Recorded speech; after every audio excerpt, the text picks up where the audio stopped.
Erica palm एक सुंदर beautiful indoor plant आहे, जिथे ठेवले तिथे ऑक्सिजन लेवल एकदम व्यवस्थित राहते।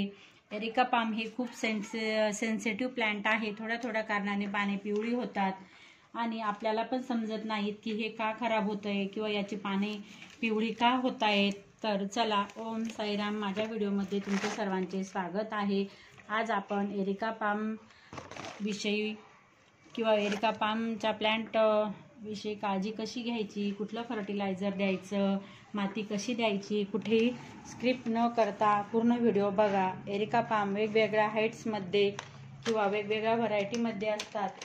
एरिका पाम हे 2 फूट असते, कधी कधी एरिका पाम 4 फूट 5 फूट उंचीचे पण आहेत। भरपूर वेगवेगळ्या व्हरायटीमध्ये आहे। छोट्या उंचीचे एरिका पाम तुम्ही टेबलवर पण ठेवू शकता आणि मोठ्या उंचीचे तुम्ही इंडोर पण ठेवू शकता किंवा आपल्या बाल्कनीत पण ठेवू शकता। एरिका पामला तुम्ही बियांपासून पण उगवू शकता, ज्या बिया ऑनलाईन मिळतात, पण हे खूप उशिरा ग्रो करतात, म्हणजे उगवण्यासाठी खूप वेळ लावतात। 2-3 महिने उगवण्यात वेळ वाया जातो आणि आपल्याकडे उशिरा प्लांट तयार होते आणि उगवल्यानंतर पण हे व्यवस्थित सुदृढ प्लांट तयार होईल याची काही गॅरंटी नाही।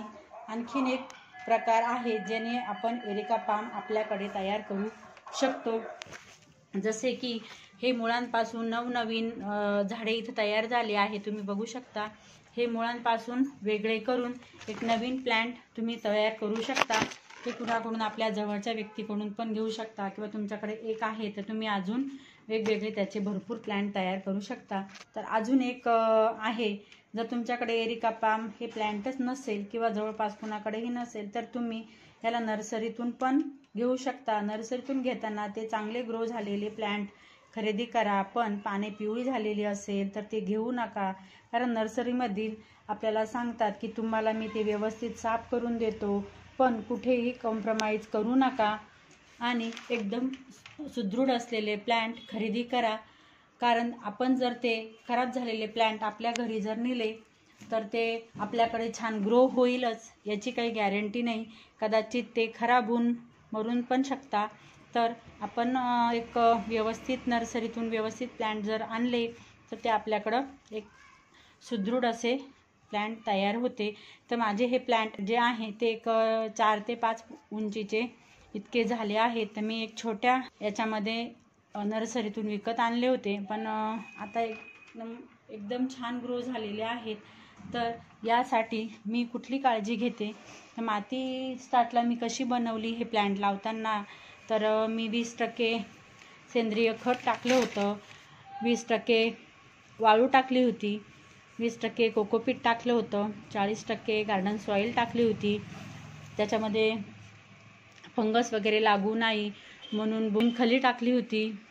हे सगळं एकत्र करून मी हे प्लांट लावलं होतं, त्यामुळे त्याला भरपूर असं छान लवकर ग्रो झालं, व्यवस्थित हिरवगार आणि भरपूर उंची आली आहेत।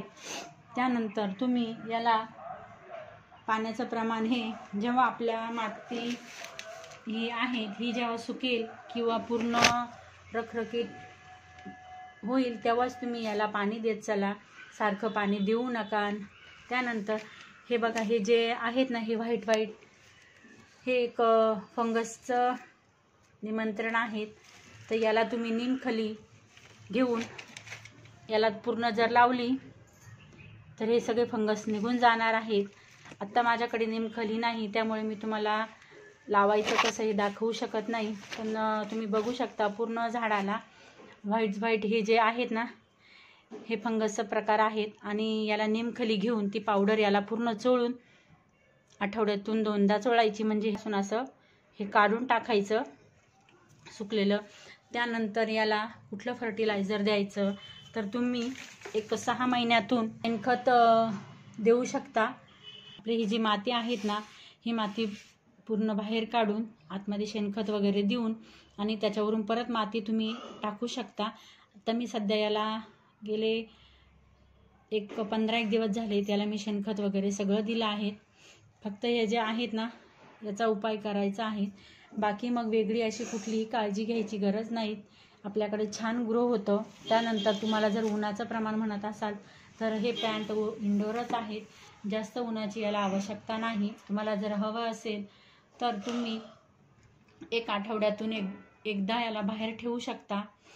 2-3 तासाचं ऊन देऊ शकता. सारखं सारखं उन्हाची गरज नाही.